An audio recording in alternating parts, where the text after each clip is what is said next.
गबन चैप्टर 8। शतरंज की बदौलत उसका कितने ही अच्छे अच्छे आदमियों से परिचय था, लेकिन वह संकोच और डर के कारण किसी से अपनी स्थिति प्रकट न कर सकता था। यह भी जानता था कि मान सम्मान उसी वक्त तक है जब तक किसी के सामने मदद के लिए हाथ नहीं फैलाता। यह आन टूटी फिर कोई बात न पूछेगा। कोई ऐसा भला मानुस न दिखता था जो कुछ बिना कहे ही जान जाए और उसे कोई अच्छी सी जगह दिला दे। आज उसका चित्त बहुत खींचे हुए था। मित्रों पर ऐसा क्रोध आ रहा था कि एक एक को फटकारे और आए तो द्वार से धुतकार दे। अब किसी ने शतरंज खेलने को न बुलाया, और बुलाया तो फटकार सुनाऊंगा कि बच्चा याद रखेगा। मगर वह जरा गौर करता तो उसे मालूम हो जाता कि इस विषय में मित्रों का उतना दोष न था जितना खुद का था। कोई ऐसा मित्र न था जिससे उसने बढ़ बढ़कर बातें न की हो। यह उसकी आदत थी। घर की असली दशा को वह सदैव बदनामी की तरह छिपाता था, और यह उसी का फल था कि इतने मित्रों के होते हुए भी वह बेकार था। वह किसी से अपनी मनोव्यथा न कर सकता था। मनोव्यथा सांस की बात ही अंदर घूट कर असह्य हो जाती थी। घर में आकर मुंह लटका कर बैठ गया। जागेश्वरी ने पानी लाकर रख दिया और पूछा, आज तुम दिन भर कहाँ थे? लो हाथ मुंह धो डालो। रमा ने लोटा उठाया ही था कि जालपा ने आकर उग्र भाव से कहा, मुझे मेरे घर पहुंचा दो।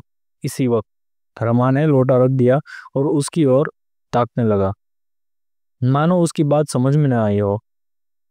जागेश्वरी बोली, भला इस तरह कोई बहू बेटियां विदा होती है? कैसी बात करती हो बहू?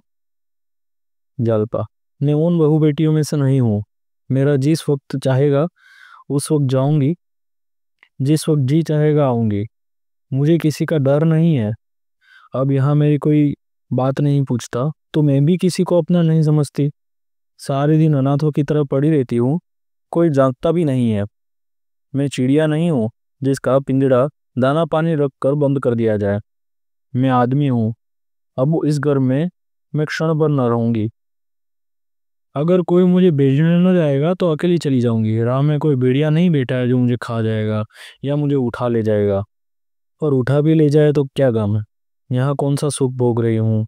तो रमा ने सावधान होकर कहा, आखिर कुछ मालूम भी तो हो, क्या बात हुई? जलपा, बात कुछ नहीं हुई, अपना जी है, यहाँ नहीं रहना चाहती।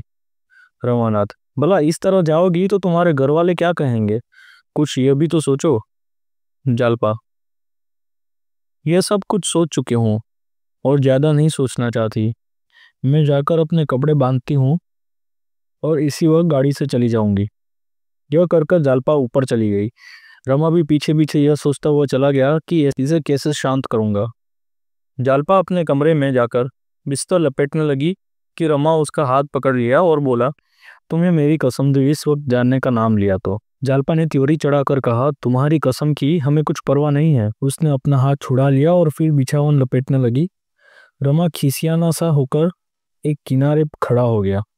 जालपा ने बिस्तर बंद से बिस्तर को बांधा और फिर अपने संदूक को साफ करने लगी, मगर अब उसमें वह पहले से तत्परता न थी।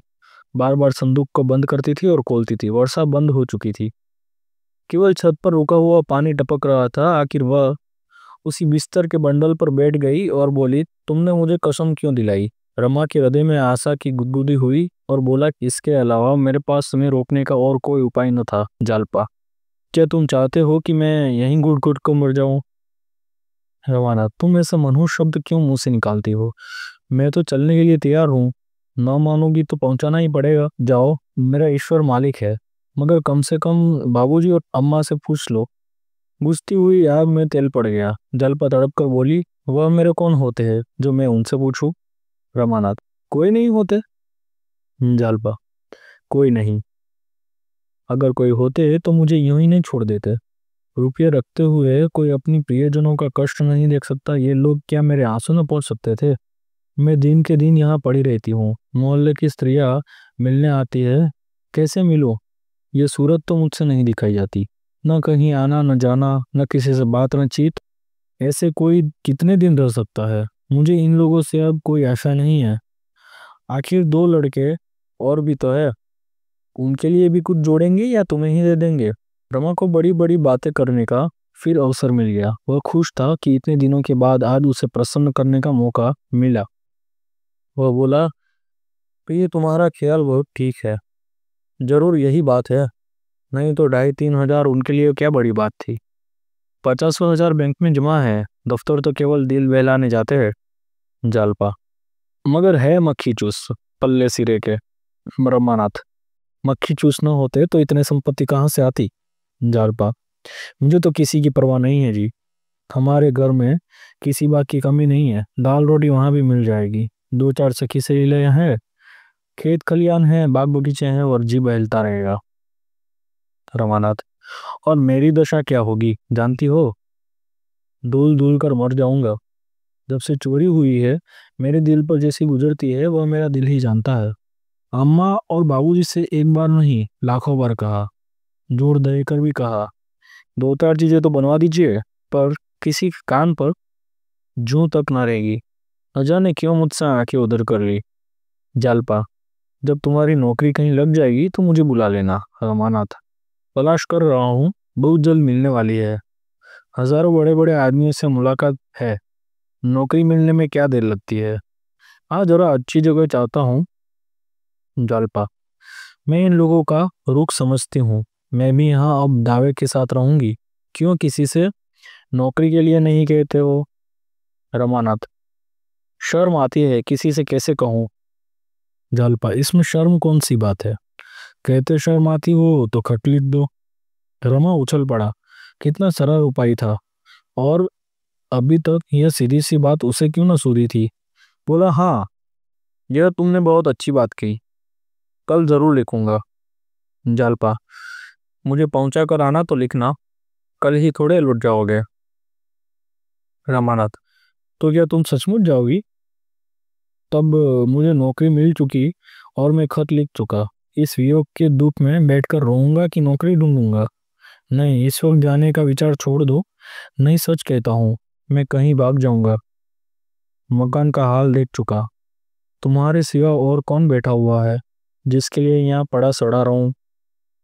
हटो तो जरा, मैं बिस्तर खोल दूं। जालपा ने बिस्तर पर से जरा खिसक कर कहा, मैं जल्दी चली आऊंगी। तुम गए और मैं आई? रमा ने बिस्तर खोलते हुए कहा, जी नहीं, माफ कीजिए, इस धोखे में मैं नहीं आता। तुम्हें क्या, तुम तो सहेलियों के साथ विहार करोगी, मेरी खबर तक न लोगी। यहाँ मेरी जान पर बनावेगी, इस घर में फिर कैसे कदम रखा जाएगा? जालपा ने एहसान जताते हुए कहा, आपने मेरा बंधा बंधाया बिस्तर खोल दिया, नहीं तो आज कितने आनंद से घर पहुंच जाती। शहजादी सच कहती थी, मर्द बड़े टोने होते हैं। मैंने आज पक्का इरादा कर लिया था कि राहे ब्रह्मा भी उतर आए, पर मैं न मानूंगी। पर तुमने 2 ही मिनट में मेरे सारे मंसूबे चौपट कर दिए। कल खत लिखना जरूर, बिना कुछ पैदा किए अब निर्वाह नहीं है। रमानाथ, कल नहीं, मैं इसी वक्त जाकर 2-3 चिट्ठियां लिखता हूँ। जालपा, पान तो खाते जाओ। रवानाथ ने पान खाया और मर्दाने कमरे में आकर खत लिखने बैठ गया, मगर फिर कुछ सोचकर उठ खड़े हुए और एक तरफ को चल दिए। स्त्री का सप्रेम आग्रह पुरुष से क्या ही न कर सकता था।